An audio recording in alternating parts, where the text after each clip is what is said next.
Entonces vamos a ver la conclusión.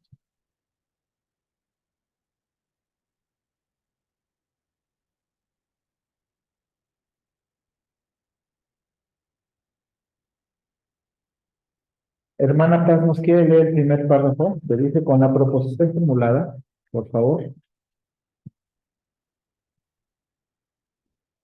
Bueno, acá, ¿no? Sí, por favor. Dice, con la proposición formulada y elaborada por medio de la interrogante sermonaria, la palabra clave, las divisiones principales y las subdivisiones, queda por delante la formulación de una buena conclusión, la elaboración de una introducción interesante, la selección de un título llamativo, la incorporación al cuerpo de material ilustrativo y la preparación del bosquejo final. Consideremos, pues, en este capítulo el resto de esta agenda inconclusa. Nuestra prédica está inconclusa, se refiere a que le falta la conclusión, le falta la exhortación, el amor hacia los hermanos. Pero si ven este primer párrafo nos está diciendo, ahí ya lo ven, hermanos, Ya, hermano. es lo que se leyó fue el primer párrafo. Entonces, ahí nos explica lo que yo les he venido diciendo. Con la introducción, con su tema, con su título y con todo el bosquejo, se va armando solita la conclusión. ¿Sí?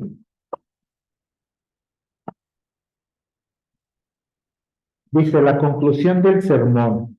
Hermana Araceli, nos lee el primer punto, por favor. La conclusión es la parte del sermón que desenlaza su contenido y hace su unidad claramente visible. Puede tener uno o más de los siguientes propósitos. Ok. Aquí la conclusión dice que es el desenlace de todo el contenido en unidad visible. ¿Sí? Lo que yo les estaba explicando. Es la introducción, es el bosquejo, un resumen en unidad. Se unen los dos y se le dice a la iglesia.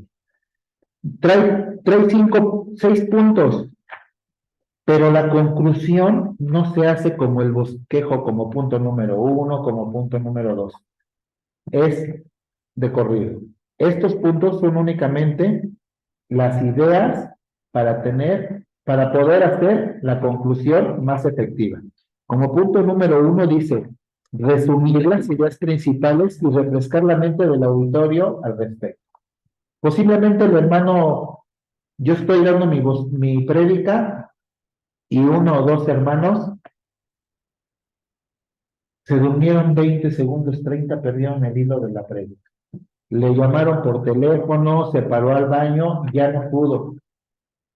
Es el resumir y refrescar la mente del autor.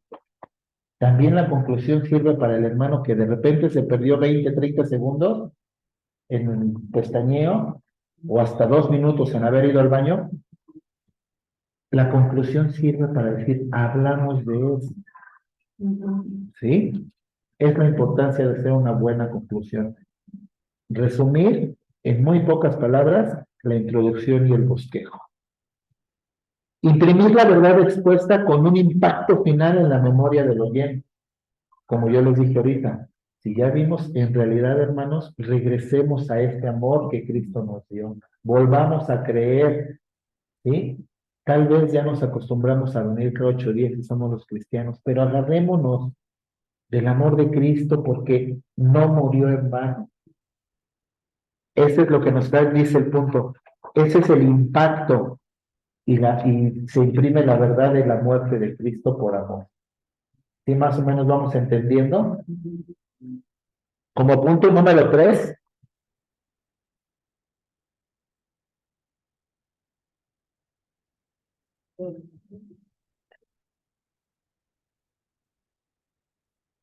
Dice, trae todo a un foco ardiente de encuentro personal con la vida del creyente. Ahí va la exhortación, ¿sí? El encuentro personal de lo que yo prediqué hacia el hermano. Por ejemplo, les dije, si estamos hablando del pecado, se siente pecador, pues hay que traerlo con amor a un encuentro personal, pero Dios te perdona, no te sigas sintiendo pecador, no vengas cabizbajo porque pecaste. Sal con la cabeza en alto porque Cristo ya te perdonó, porque creíste en Él y estás aquí. Ya lo estamos haciendo personal hacia el hermano que se sintió pecador, si estamos hablando del pecado. Estamos hablando del amor de Juan 3:16. Si ya olvidaste, acércate nuevamente a la cruz, acércate a los pies de Cristo, con ese mismo amor que él entregó su vida, entrégaselo tú con un servicio, con lo que tú quieras, ¿sí? Es hacer personal la prédica ya directamente con una exhortación, ¿sí? ¿Hasta aquí dudas? Estos 3 puntos, allá en línea, No, todo bien, hermano. vamos a ver los últimos 3. Dice, entregar los asuntos vitales y eternos del Evangelio a la decisión del oyente, persuadiéndolo a que se decida por Jesucristo. Es a lo que yo me refiero cuando les digo, la prédica debe ser cristocéntrica. Si estamos predicando, siempre la idea central es Cristo. Aunque el versículo no hable de Cristo, habla del pecado, pero ¿quién nos perdona? Cristo. Este es un asunto vital y que lo lleva a la eternidad. A veces yo hice una prédica que dice, vamos a ver las consideraciones y les expliqué. Lo pongo como consideración porque se los dejo a ustedes. Este es el punto número 4. Es una decisión personal de cada uno. Yo lo pongo y ustedes consideren si les sirve para su vida. Lo que se va a hablar en esta tarde. ¿Sí? En el punto número 5 dice, sugerir un camino de acción, o sea, medios, formas de aplicar la verdad expuesta a la vida del oyente. Sugerirles el camino de acción. ¿Sí? Volvemos nuevamente, si hablamos del pecado, hay que sugerirles que no se sientan así, que hay un Dios que todo nos lo perdona. Sugerirles el camino para que salgan. Ya los regañamos, ya les dijimos pecadores, váyanse con el amor de Cristo y reconfortados de que Él dio su vida por nosotros. Estamos hablando de Juan 3:16. Bueno, hemos olvidado un poco qué significa la cruz y que nos hace pecar. Vayámonos nuevamente con ese amor, con ese primer amor que tuvimos hacia Cristo. ¿Sí? Y punto número 6 dice, indicar un contraste dichoso y favorable con una verdad revivida y severa.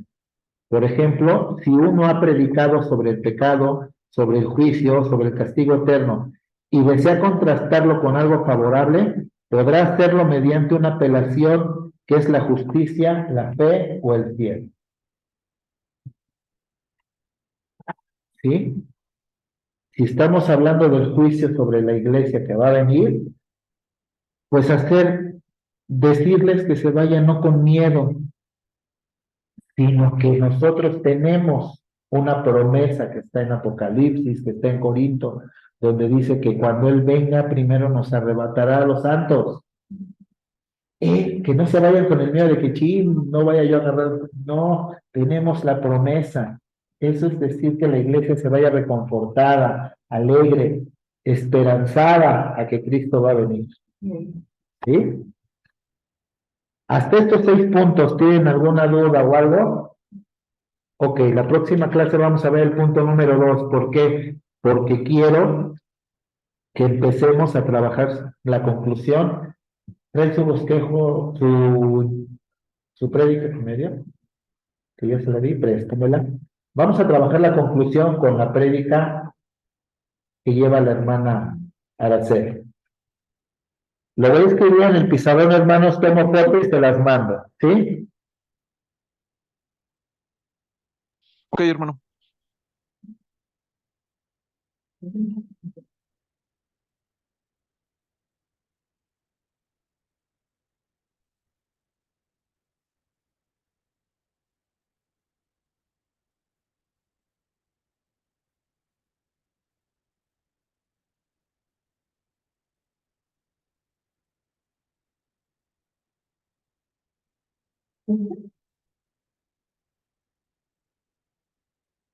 Exactamente.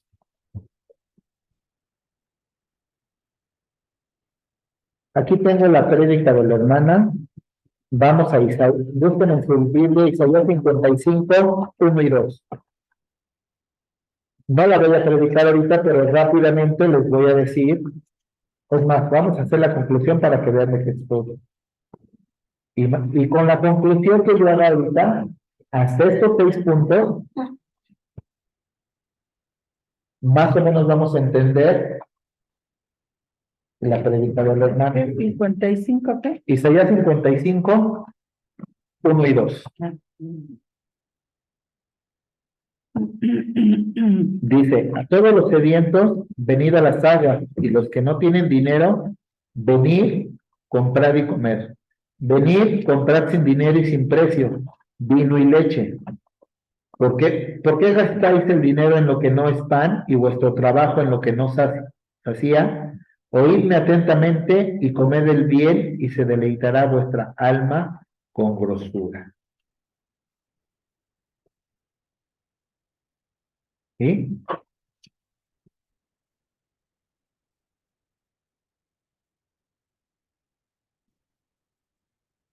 Su proposición, su tema dice, el alimento gratuito para todos. Como proposición puso, el dinero y el trabajo no sacian todas nuestras necesidades.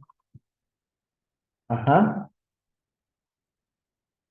Aquí le faltó la oración de transición, pero vamos a empezar con el bosquejo. ¿Qué dice? Según la introducción de la hermana, ¿cómo puedo yo terminar la conclusión? Vamos a empezar a hacer mi primera frase de la conclusión. Recuerde que la conclusión no lleva punto número 1, punto número 2, es corrido. Vamos a hacer nuestra primera frase. ¿Sí?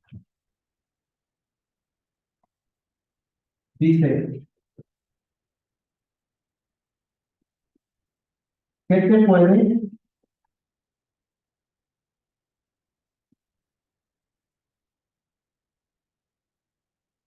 saciar más que el dinero?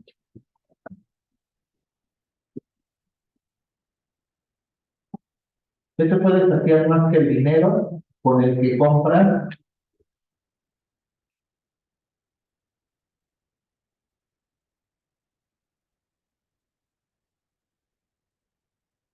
Aquí el versículo habla de leche y miel. Recuerden que está hablando al pueblo del Antiguo Testamento.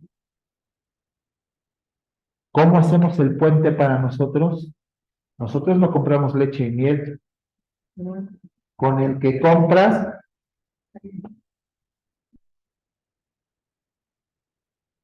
el alimento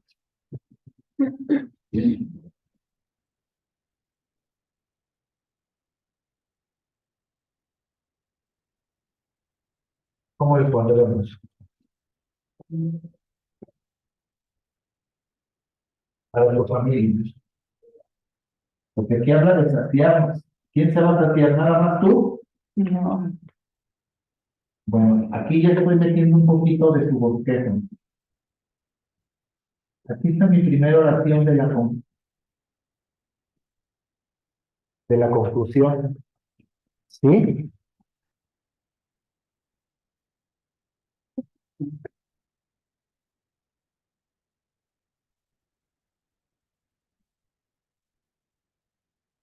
La hermana en su bosquejo pone, buscamos agua, tomamos, decimos a esto lo que es lo que necesitaba para saciar nuestra sed. Pero hace otra invitación y dice, los que no tienen dinero vengan y compren sin dinero y sin precio vino y leche. ¿Qué es comprar sin precio y sin dinero? Es vivir de la gracia, ¿no? Isaías, bueno, yo ya le estoy metiendo un poquito más. Isaías vio que el pueblo se alimentó sin dinero. Cuando el pueblo de Israel estaba en el desierto y empezaron a decir, ¿Para qué salimos de Egipto? Ahí teníamos todo, ¿en realidad estaban bien?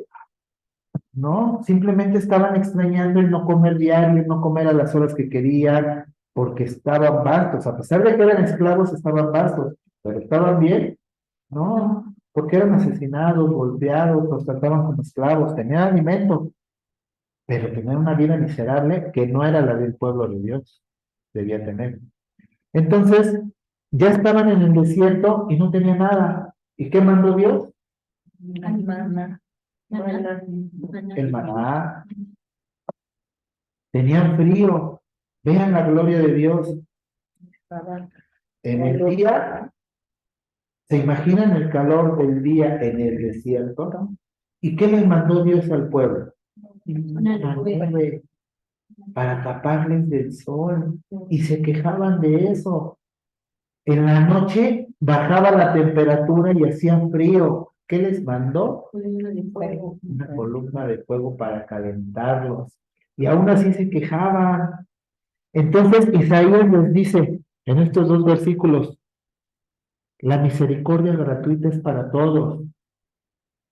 Aquí no habla de gracia, habla de misericordia. Yo los saqué del pueblo de Egipto. No tienen dinero, pero yo se los doy por misericordia. Les doy calor, les refresco el día, les doy el alimento por misericordia. Si estuvieran en Egipto, tuvieran que trabajar como esclavos para comprar su alimento. Y aquí Isaías les está recordando, yo se los doy gratis. Tienen leche y miel gratis. Entonces, ¿cómo podemos seguir con esa conclusión? Con los puntos 1, 2, 3, 4, 5 y 6. ¿Alguien puede ayudarme a usted, hermana, según su prédica? ¿Qué más podemos concluir de todo esto, de estos versículos?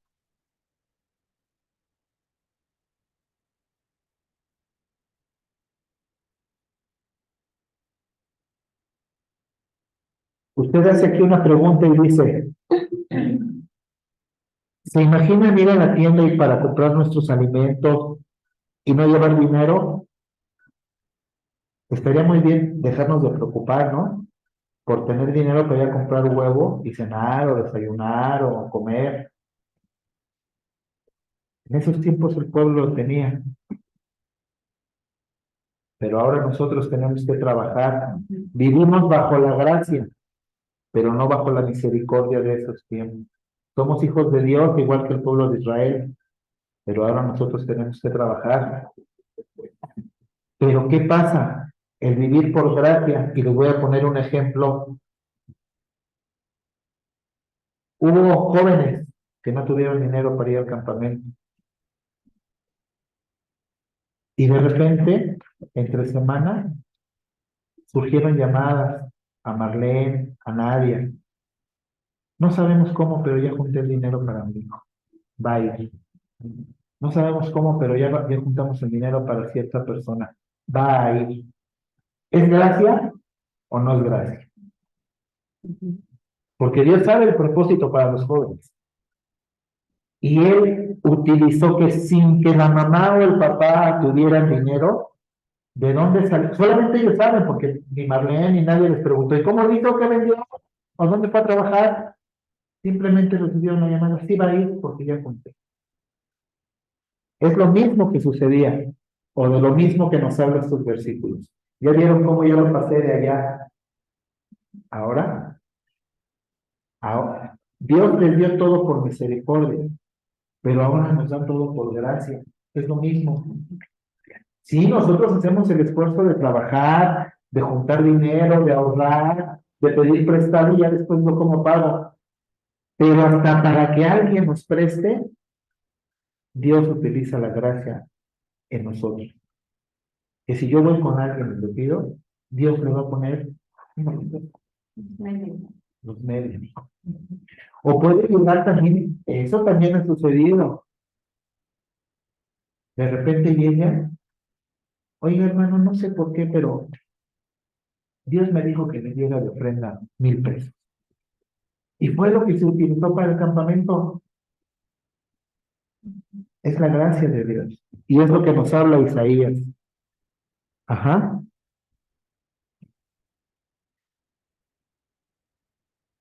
Pero dice, ¿por qué gastas el versículo 2 de Isaías? ¿Por qué gastas? ¿Quién me lo quiere leer el versículo 2? ¿Por qué gastar ese dinero en lo que no es pan y vuestro trabajo en lo que no sacia? Oídme atentamente y comed del bien, y se deleitará vuestra alma con grosura. Comer del bien. ¿Cómo lo puedo comer? ¿Por qué gastas en lo que no te es provechoso? Dice ese versículo. Un ejemplo. El papá es el que trabaja y cobra. Y en lugar de pagar para el campamento, se va con los padres. Imagínate. Llega a la casa y le dicen, oye, hay que pagar en el campamento. Ya me lo gasté. ¿Por qué gastas en algo que no es de provecho? O puedo poner otro ejemplo, ¿no? O sea, me fui con el más fácil y el más común. Pero puedo poner otro ejemplo. Yo le doy el gasto a Marlene, ahí está para el campamento. Y de repente me dice, oye, ¿qué crees que pasé por la tienda y me gustaron unos zapatos y un vestido? Tienes para el campamento porque desacompleté. ¿Por qué gastas en cosas que ahorita no son de provecho? ¿Necesitabas más tus zapatos que ir al que tu hijo fuera al campamento? Esto es de lo que nos habla Isaías y debe de ir en la conclusión. Ya aplicarlo. ¿Ven cómo ya lo estamos aplicando? Con algo. Pero si ya lo hiciste, pide perdón. ¿Qué dice al último del versículo 2? Y comed.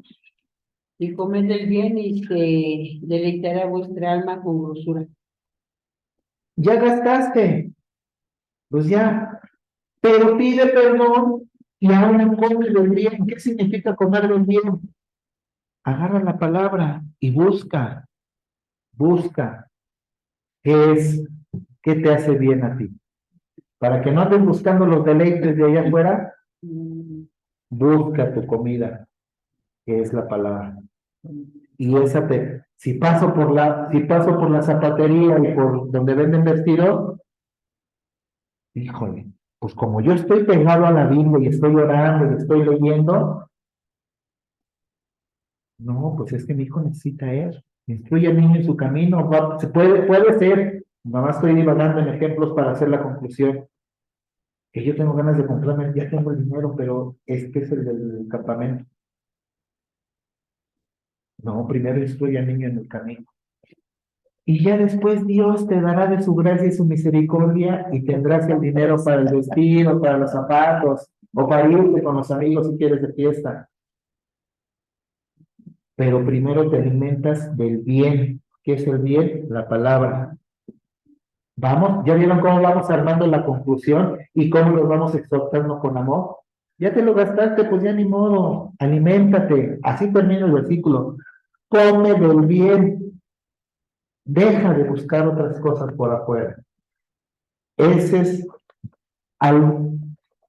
un tipo de conclusión de la prédica de la hermana. ¿Sí? ¿Alguna duda? ¿Ya vieron cómo, entendiendo dos versículos, pudimos hacer los 6 puntos? No dije yo cada punto, pero resumí los dos versículos y punto por punto saqué la idea principal, una verdad. Estamos llevando al encuentro personal. Ajá. Lo persuadimos de que se decida por Cristo, come del bien. Sugerimos el camino de acción y les pusimos el contraste. ¿Prefieres irte a gastar el dinero o darlo para que tu hijo vaya y se alimente de la palabra? ¿Vieron cómo abarcamos los 6 puntos? Llevamos dos oraciones. Ya no escribí la tercera, pero llevamos 2 oraciones. Esa es una forma de hacer y más o menos se pueden imaginar ¿Cómo fue el bosquejo? ¿Cómo fue lo que hablamos? Yo lo resumí en la conclusión. Hagan de cuenta que se perdieron el bosquejo y fueron al baño luego, y yo ya lo resumí de lo que habla esos dos versículos, de lo que prediqué. En la conclusión lo resumí y los exhorté. ¿Sí? ¿Alguna duda, hermano Pedro, Hugo? No, hermano, sí está Ok, claro. son 2:04. A las 2:10 regresamos. Párense, estírense. Ustedes han estado aquí sentadas. 5 minutos, por favor, y regresamos a la clase. Ok. Ok, de acuerdo, hermano.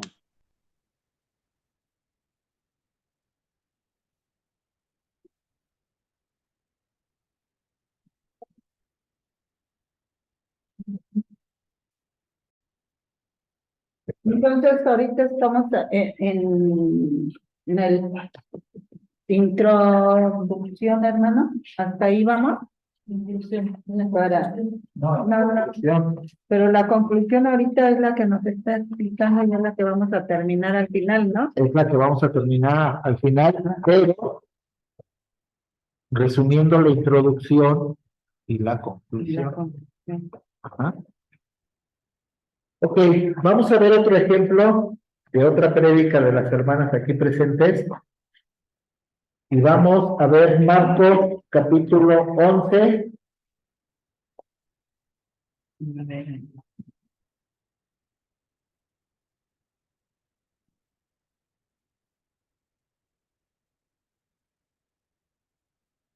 Marcos capítulo 11, versículo 23 y 24.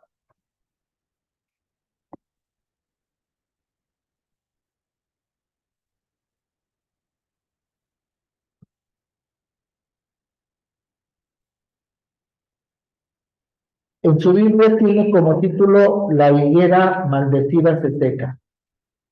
Pero los versículos 23 y 24 hablan de una verdad y de un asunto tan real que es la oración eficaz. Ajá.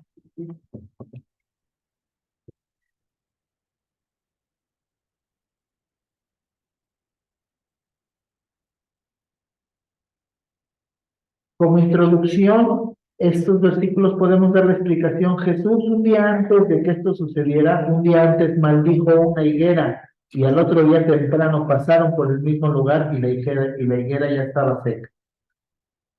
Y los apóstoles le preguntaron, mira, la maldeciste ayer y ahorita ya está seca. ¿Qué enseñanza tiene esto? Ahí va ya una vez, vamos a leer los versículos 23 y 24. Dice, porque de cierto os digo que cualquiera que dijera a este monte, quítate y échate en el mar, y no dudare en su corazón, sino que creyere que será hecho lo que dice, lo que diga le será hecho. Versículo 24, por tanto os digo que lo que os pidiereis orando, creed y lo recibiréis y os vendrá. Yo expuse, bueno, ya dije en mi prédica que en la introducción que Jesús pasó un día antes, maldijo la higuera porque no tenía fruto. ¿Por qué la maldijo? Pues porque no tenía fruto. Al otro día pasaron y se secaron y los apóstoles se sorprendieron. ¿Cuál es la esencia? ¿Cuál es esto? Que les está diciendo que tengan fe. Como una simple... No dice la palabra, si vamos a todo el versículo, no dice en ningún momento que Jesús fue y tocó la higuera. Que Jesús pasó y le dio un manazo o algo. De pura palabra dijo, la maldijo, dice. De pura palabra. Eso es lo que Jesús quiere enseñar.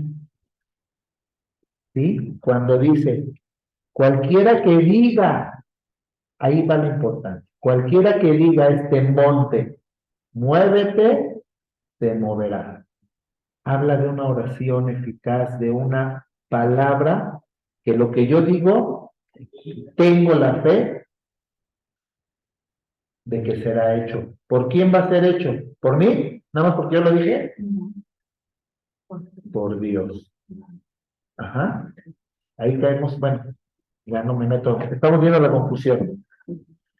Ajá. Y Dios les está enseñando que todo lo que se diga será hecho si lo decimos sin dudar.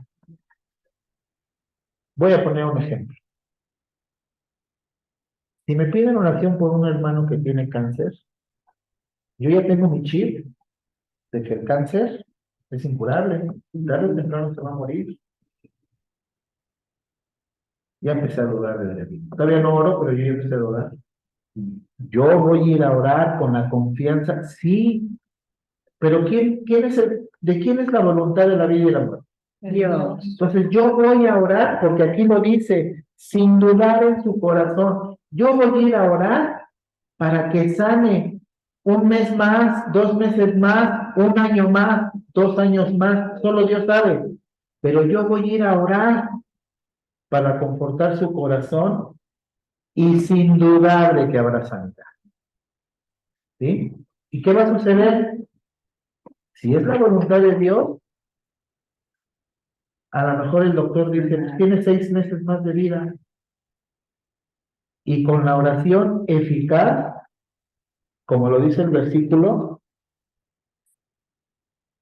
si creyere sin dudar que será hecho, les será hecho. Yo voy a ir y voy a ir a orar con esa fe y esa convicción de que lo que yo diga y lo que yo estoy intercediendo será hecho, pero no por mí, sino por Dios, porque así lo dice su palabra.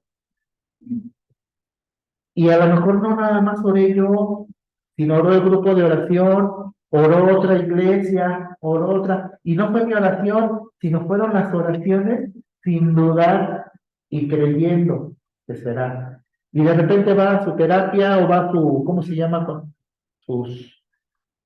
Cuando les dan radiación, sus quimioterapias, y le hacen, después de la quimioterapia les hacen estudios para ver cómo sirvió la quimioterapia. Y de repente dice el doctor, pues aquí están sus resultados, pero no me explico, porque se ha pasado. Tu cáncer disminuyó y con una quimioterapia. Desaparece. A mí O desapareció. a mí me declararon cáncer Ahí es. Ajá. y ya no hubo nada. Ahí está lo que Dios dice en su palabra. Si yo lo dijera sin dudar y creyere que lo digo, así será. Tampoco somos magos, ni voy a declarar, porque eso no me corresponde como hijo de Dios. Esa es otra de las cosas que no, cuando yo les digo no hay que sacar cosas que no, ya estoy metiendo una eisegesis. Si yo digo, y declaro, no, aquí no dice si dijeres y no dudares, una indicación del mismo Jesús. Ajá. Entonces ya más o menos con esto, no necesito ya más o menos vi de qué trató la prédica y ya estoy haciendo un resumen. Ajá. Y del versículo 24, hermanos, sin dudar, oren con fe. Su oración eficaz tendrá que ser, ¿cómo es una oración eficaz? Con la fe, que es un fruto del Espíritu. Uno de los 7 frutos del Espíritu. Y crean que lo recibiréis y os vendrá. Ese os vendrá es de que a todos nosotros nos vendrá si todos lo creemos.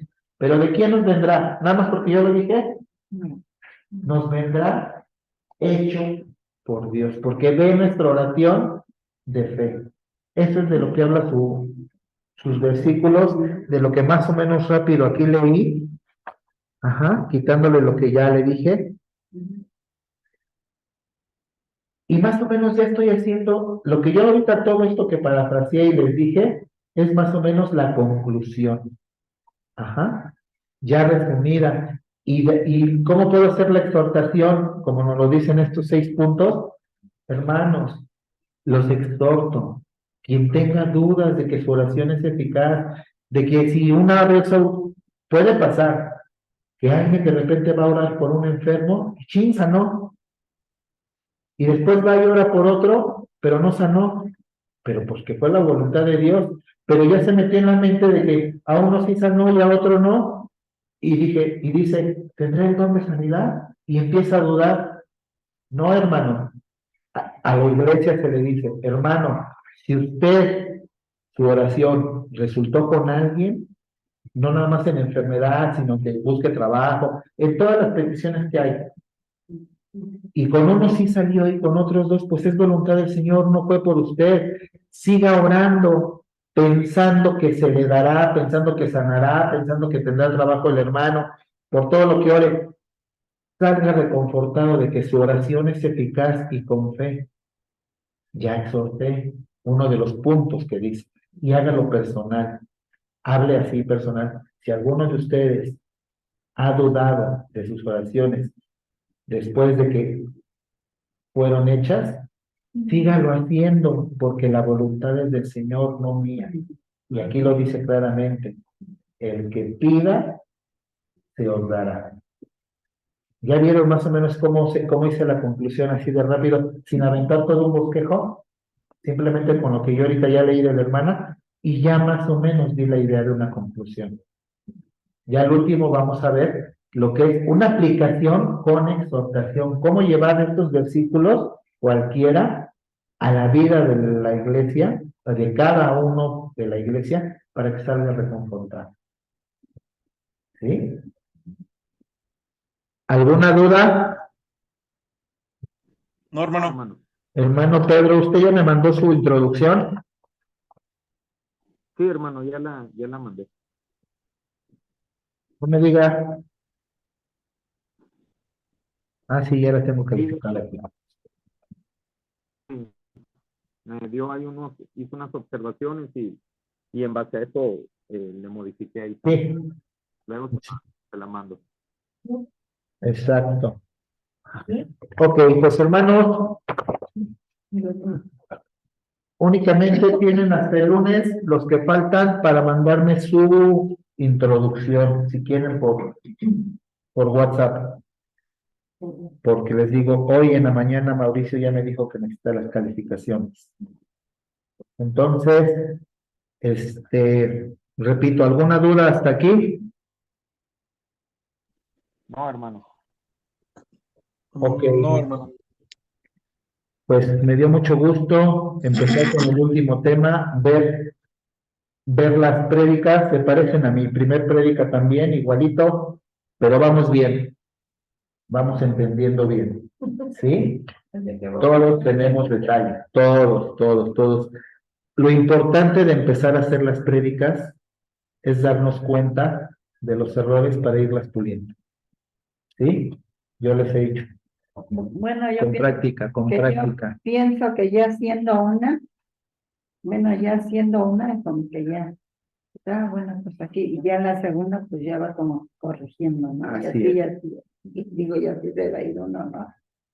Así es. Pero el chiste es entender la primera, ¿no? Hacer la primera.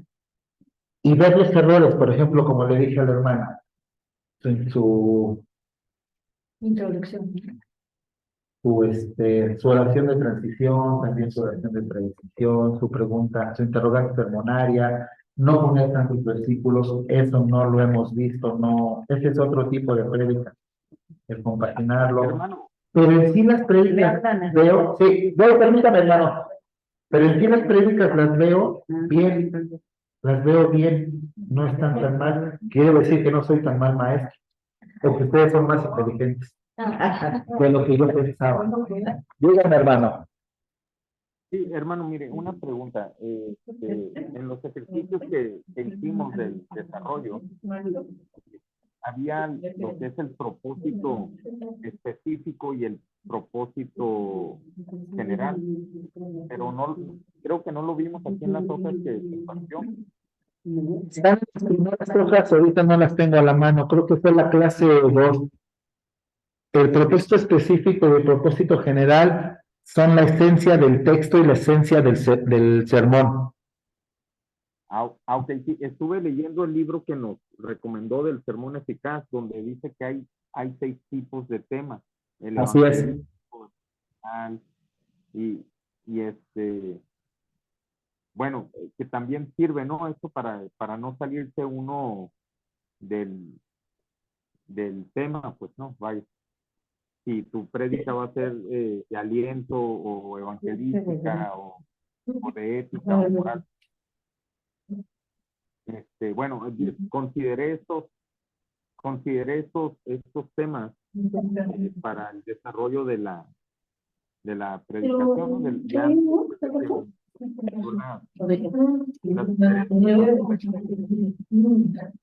Sí, hermano. En el libro efectivamente viene eso, pero en esto que usted me está comentando y en el libro especifica para qué tipo de sermones. Recordemos que hay varios tipos de prédica.